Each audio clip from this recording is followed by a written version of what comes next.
मेरे दोस्त हैं, पाकिस्तानी मेरे भाई हैं, दोनों को होगा ये फ़ायदा, दोनों को होगा। आर्टिस्टों को भी एक बड़ा प्लेटफॉर्म मिलेगा और इंडिया को भी अच्छे कलाकार मिलेंगे। 9 साल पहले फिल्म जो रिलीज़ हुई थी सनम तेरी कसम, उसने इंडियन सिनेमा इंडस्ट्री में बड़ा ज़बरदस्त बिजनेस किया। जी बिल्कुल बिल्कुल बिल्कुल। तो आप क्या समझ रहे हैं कि पाकिस्तानी आर्टिस्ट की क्या डिमांड है इंडिया में? आप जो खड़े होते हैं मेरे सामने और वो उस किस्म के लौंडे होते हैं, लड़के होते हैं, तो मैं बोलता आप तो शरीफ आदमी हैं, इसलिए कैसे बोलूँ मैं डायलॉग। लता मंगेशकर जैसी कलाकार को यहाँ कभी नहीं बुलाया गया। वो सिर्फ नाटक होता है जो हम बुला करके गाली देते हैं। अस्सलाम वालेकुम सर, लाहौर आकर कैसा लग रहा है सर? बहुत अच्छा लग रहा है, हरदम अच्छा लगता है। छठी बार लाहौर आया हूँ। इससे ज़्यादा खूबसूरत शहर नहीं है अपने पूरे इस वसी सब कॉन्टिनेंट में, चाहे इंडिया हो, चाहे बांग्लादेश हो, चाहे श्रीलंका हो, चाहे बर्मा हो, और माली की तो क्या बात करना, छोटा सा है। सबसे खूबसूरत शहर में आके बहुत ही अच्छा लगता है। अच्छा सर, जब भी आप लाहौर आते हैं तो जब आप ऐसे फ़ैन को मिलते हैं, ऐसे लोगों को मिलते हैं, तो रिएक्शन क्या होता है आपको देख के? क्या कहा जाता है आपको पहले? वेल जो लोग मुझे राइटर के तौर पे जानते हैं वो अपनी तरह से तारीफ़ करते हैं, जो लोग मुझे एक्टर के तौर पे जानते हैं वो अपनी बात करते हैं। और बड़ा अच्छा लगता है कि ये सरहदें लोगों को भले रोक लें कभी कभार, लेकिन ख़याल को नहीं रोक पाती हैं। वो हवा की तरह इधर से रोकता है, वो कला को नहीं रोक पाती हैं। आजकल ख़ास करके नेट के ज़माने में, इंटरनेट के ज़माने में कलाएँ यहाँ से वहाँ जाती हैं।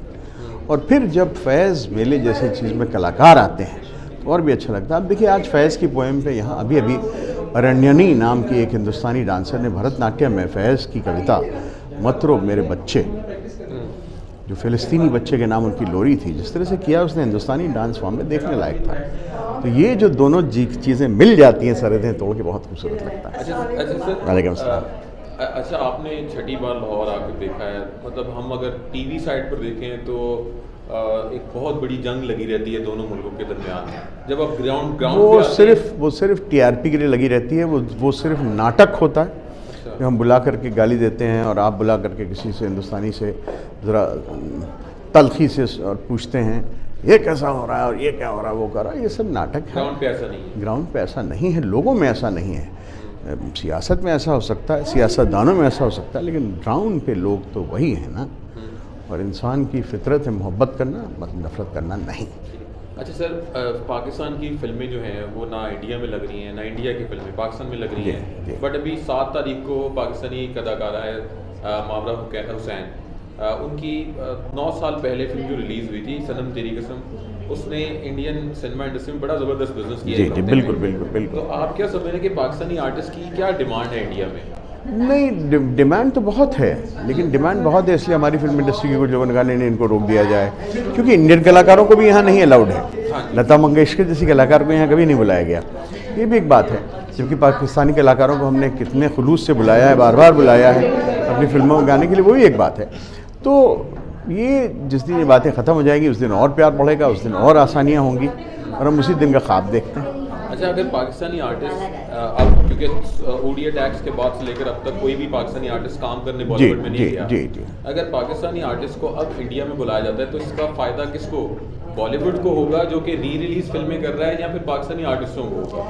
ये फ़ायदा दोनों को होगा, ये फ़ायदा दोनों को होगा। आर्टिस्टों को भी एक बड़ा प्लेटफॉर्म मिलेगा और इंडिया को भी अच्छे कलाकार मिलेंगे। इंडिया में बहुत कलाकार हैं, बहुत टैलेंट इंडिया में, लेकिन और अच्छा टैलेंट बैंक जितना बढ़ता है, तो जैसे अपना बैंक बैलेंस जितना बढ़ता है उतना ही अच्छा होता है, वैसे टैलेंट बैंक जितना बढ़ता है उतना ही अच्छा होता है। सर, 3 इंडस्ट्रीज इंडिया में चल रही हैं, अगर मैं गलत नहीं है तो तमिल, इंडियन पंजाबी और बॉलीवुड एक सेपरेट।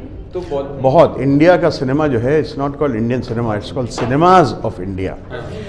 सारी उसमें केरला की फिल्मों को देखिए, उसमें आप हमारे बंगाली फिल्मों को देखिए, उसमें आप छोटी छोटी जगहों की फिल्मों को देखिए, कर्नाटक की फिल्मों को देखिए, आपने कंतारा नाम की फिल्म देखी होगी, आपने बहुत सारी चीज़ें देखी होंगी। तो इंडिया में तो तरह तरह की, हर ज़बान की एक फिल्म इंडस्ट्री, और सब बहुत अच्छी चल रही हैं। तो इंडिया की फिल्म इंडस्ट्री को सिर्फ 3 में बांटना गलत है। सर, आपको लास्ट कमेंट करूँगा कि आपका वो जो सीन था 3 इडियट में, वो हर पाकिस्तानी अभी भी याद करता है। जी बहुत ज़बरदस्त आपने परफॉर्म। लेकिन वो जो डायलॉग है, जो अक्सर लोग मुझसे बोलने के लिए कहते हैं, मैं तो तभी बोल सकता हूँ वो डायलॉग किसी के लिए, अगर आप जो खड़े होते हैं मेरे सामने और वो उस किस्म के लौंडे होते हैं, लड़के होते हैं, तो मैं बोलता आप तो शरीफ आदमी हैं, इसलिए कैसे बोलूँ मैं डायलॉग। बहुत बहुत शुक्रिया। मेरे लिए नहीं, आप इन लोगों के लिए कह रहे हैं। नहीं, इन लोगों के लिए भी, ये भी शरीफ लोग हैं, मेरे दोस्त हैं, पाकिस्तानी मेरे भाई हैं, उनके लिए मैं ऐसा कैसे बोल सकता हूँ। चले, ठीक है, शुक्रिया सर। शुक्रिया।